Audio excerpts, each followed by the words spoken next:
শাবনূর সে চর্চিত কিন্তু ছিল না, সে খুব স্পন্টেনিয়াস অভিনেত্রী।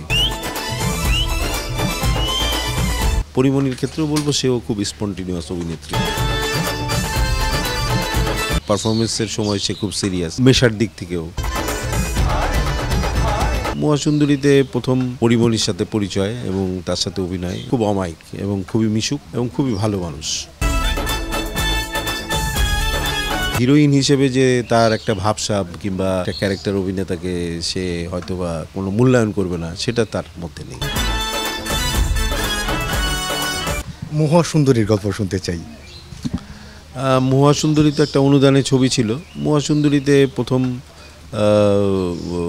পরিমণির সাথে পরিচয় এবং তার সাথে অভিনয়, এবং পরিমণির সাথেও কাজ করে অনেক ভালো লেগেছে। আর মহাসুন্দরীর গল্পটাও একটু অন্যরকম ছিল, আমি একটা নেগেটিভ রোলে অভিনয় করেছি, তো সেটাও একটা ভালো অভিজ্ঞতা আমার জীবনে আর কি। হ্যাঁ, সেও খুব অমায়িক এবং খুবই মিশুক এবং খুবই ভালো মানুষ। কোন জিনিস আপনাকে দৃষ্টি আকর্ষণ করছিল তার? মানে ওই যে বললাম না যে হিরোইন হিসেবে যে তার একটা ভাবসাব কিংবা একটা ক্যারেক্টার অভিনেতাকে সে হয়তোবা কোনো মূল্যায়ন করবে না, সেটা তার মধ্যে নেই। সে সহ অভিনেতা হিসেবেই সে খুব ভালো, পারফরমেন্সের সময় সে খুব সিরিয়াস এবং মেশার দিক থেকেও, যে আমরা হয়তো সেরকম ছবি রেগুলার করি না, কিন্তু তারপরেও তার যে মানে বিহেভিয়ার সেটা খুব ভালো ছিল এবং মিশুক প্রকৃতির। ছোটোবেলা থেকে শুনে আসছিলাম যে অ্যাকশন যেমন হয় রিয়াকশানটা তেমন হয়। হ্যাঁ, তো কোয়ার্টির যদি ভালো না হয় আসলে সহশিল্পী তখন হচ্ছে যে আপনার অভিনয়টাও নাকি ভালো হয় না। হ্যাঁ, সেই তুলনায় তার অভিনয় দক্ষতা নিয়ে যদি না, ও তো খুবই মানে ক্যাজুয়াল অভিনেতা আর কি। যে যেমন ধরেন যে একটা হচ্ছে যে চর্চিত, সে আসলে চর্চিত না।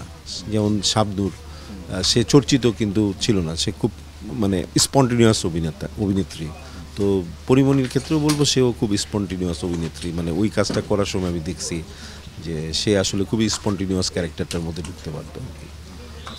এখনো প্রচুর মানুষ আছে আসলে বাংলা নাটক সিনেমা দেখতে চায়, দেখে, তাদের উদ্দেশ্যে যদি বলেন অন ক্যামেরায়। অন ক্যামেরায় বলতে হচ্ছে যে যারা বাংলা নাটক দেখেন, বাংলাদেশকে ভালোবাসেন, তাদের প্রতি অনেক কৃতজ্ঞতা, এবং সর্বোপরি বলবো যে আপনাদের জন্যই তৈরি হয়, আপনাদের জন্যই সব কিছু, আপনাদের জন্যই আয়োজন। দর্শক যদি আমাদেরকে ভালোবাসেন, আমাদের গল্প নাটক দেখেন, তাহলেই আমরা আগে সামনের দিকে এগিয়ে যাব। আর আপনারা যদি বিমুখ হন, তাহলে আমরা কিছুই করতে পারবো না। সো আপনারাই আমাদের দেবতা, আপনারাই আমাদের সাথে থাকবেন। আপনারা বাংলা নাটক দেখুন এবং বাংলা নাটককে আরও সমৃদ্ধ করুন।